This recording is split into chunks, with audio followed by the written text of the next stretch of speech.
Welcome to Gallery A, the Gallery of Beginnings. Here we'll speak about the origins of the two parts of Malaysia, mostly in the period before written records. We'll speak about the earliest human inhabitants, human development, and trade. You'll see jungle, skeletons, stones, pottery, cave paintings, jewelry, sculptures, drums, tools, burial methods, maps. You'll hear of temples and archaeological sites.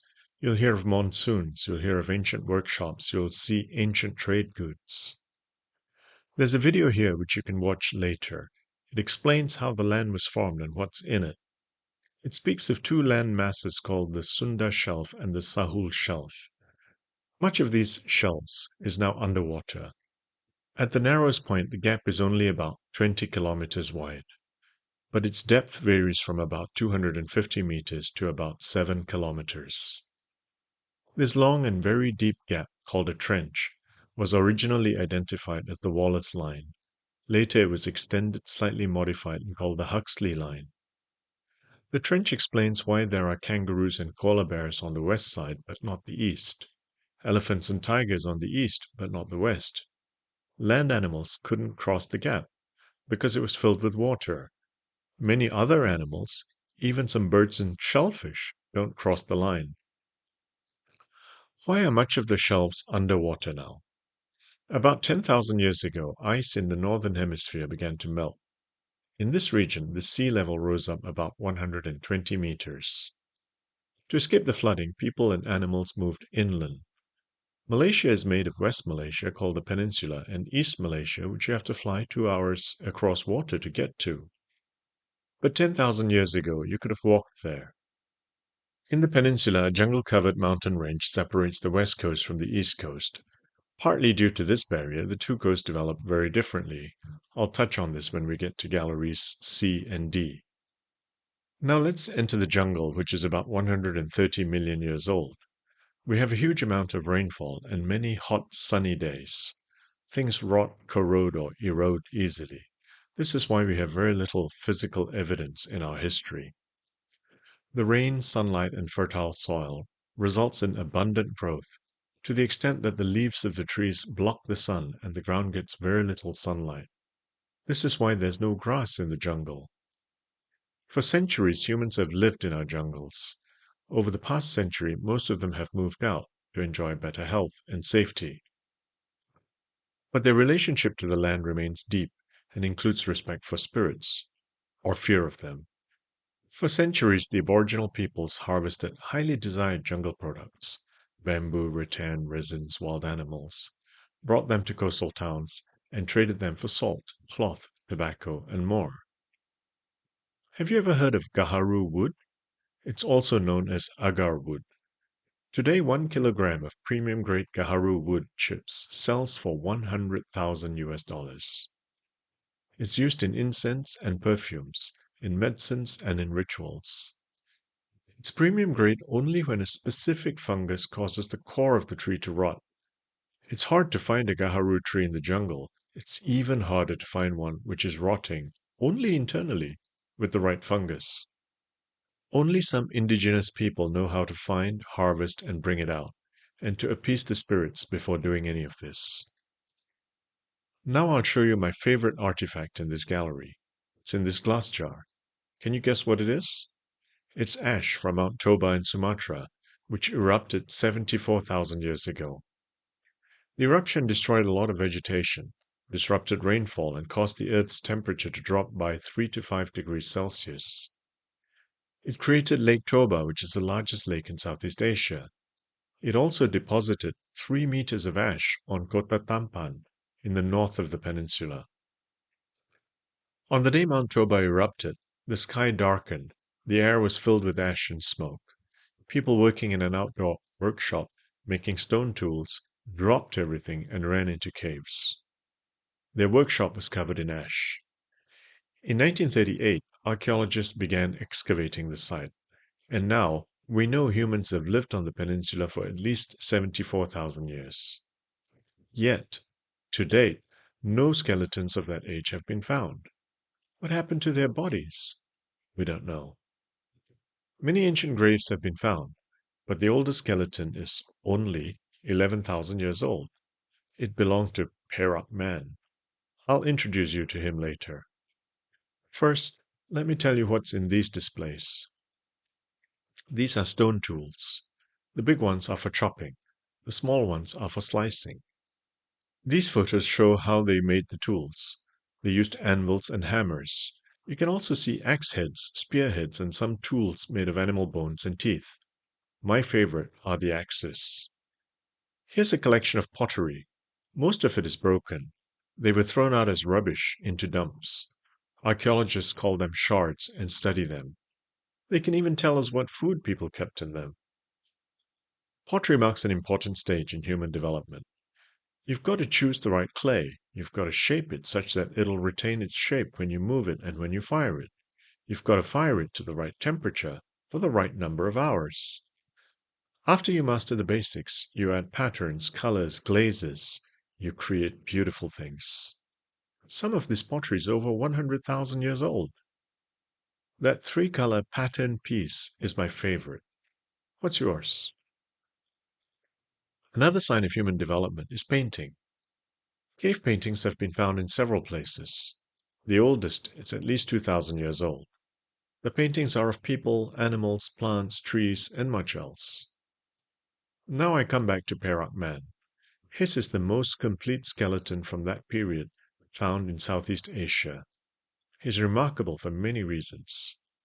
First, he suffered from a genetic condition called brachymesophalangia type A2, which made him limp, often be in pain, and unable to hunt. Second, he lived till he was 45 years old, at a time when the typical lifespan was 25 years. In Gallery D, I'll tell you about another man who died at the age of 45 years. Third, others moved out of a cave so that he could be buried alone in it. Fourth, he was buried with lots of grave goods, tools, shells, meat of several animals. This suggests that he was highly respected or feared. In these displays, you can see more pottery and jewelry, even stone bangles and shell earrings, found at burial sites which may be 6,000 years old. There's also some bead jewelry from the Bronze Metal Age.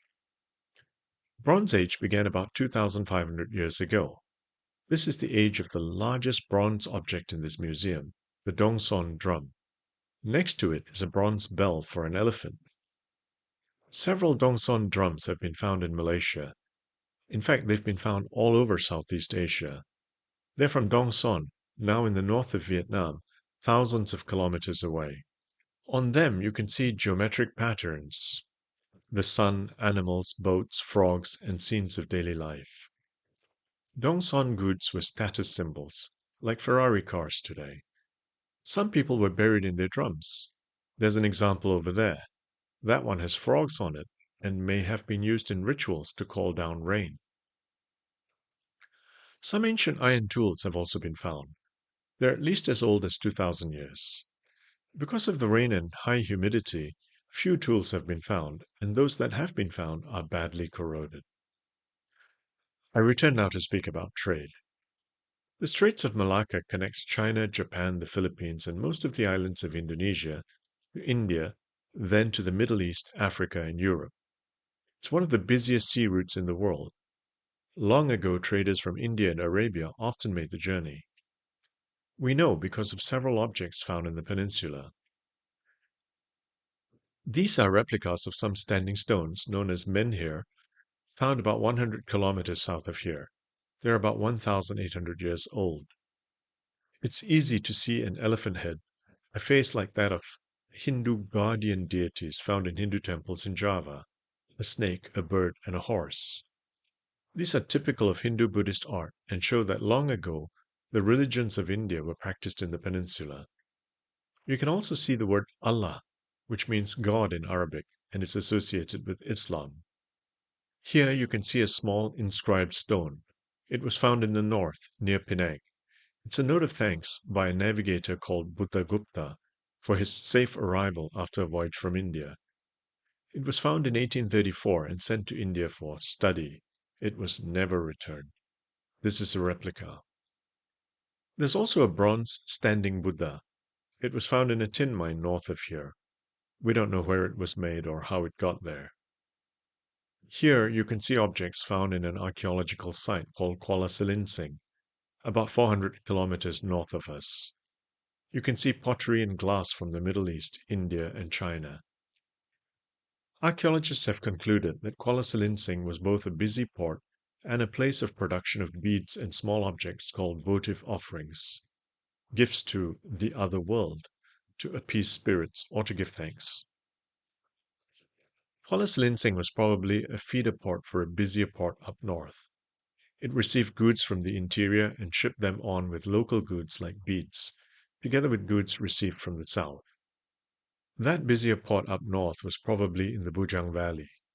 Excavations there have found evidence of a Hindu-Buddhist Malay civilization older than Angkor Wat in Cambodia and Borobudur in Java. But before I tell you about the Bujang Valley, I must introduce you to monsoons and tell you more about the Malacca Straits.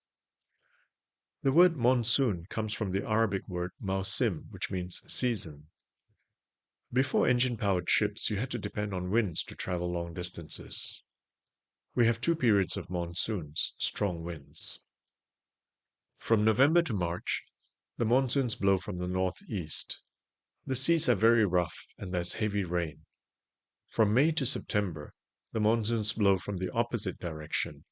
The seas are also rough, but there's less rain. Rough seas mean ships which need shelter and repairs. Ports along the Malacca Straits, thanks to the mountains of the peninsula and Sumatra, provide good shelter. The periods of no winds, called intermonsoon periods, are also important. During these periods, traders want to buy, sell, and rest. Ports in the Malacca Straits were perfect for this.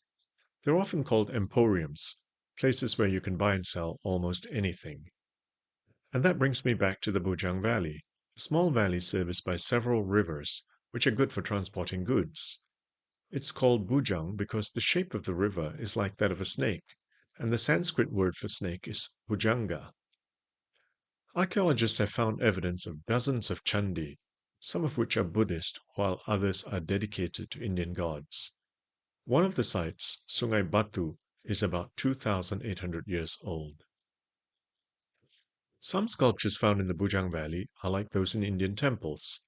For example, the gods Shiva, Ganesha, Vishnu, Brahma, Surya Lakshmi, and also Linga, Garuda, Nandi or bulls, even dancing girls.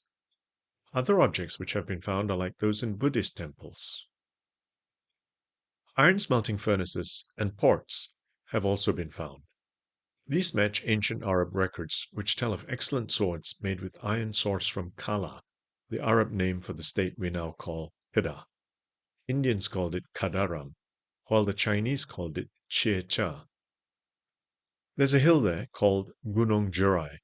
It was a landmark for sailors approaching the northern opening of the Malacca Straits.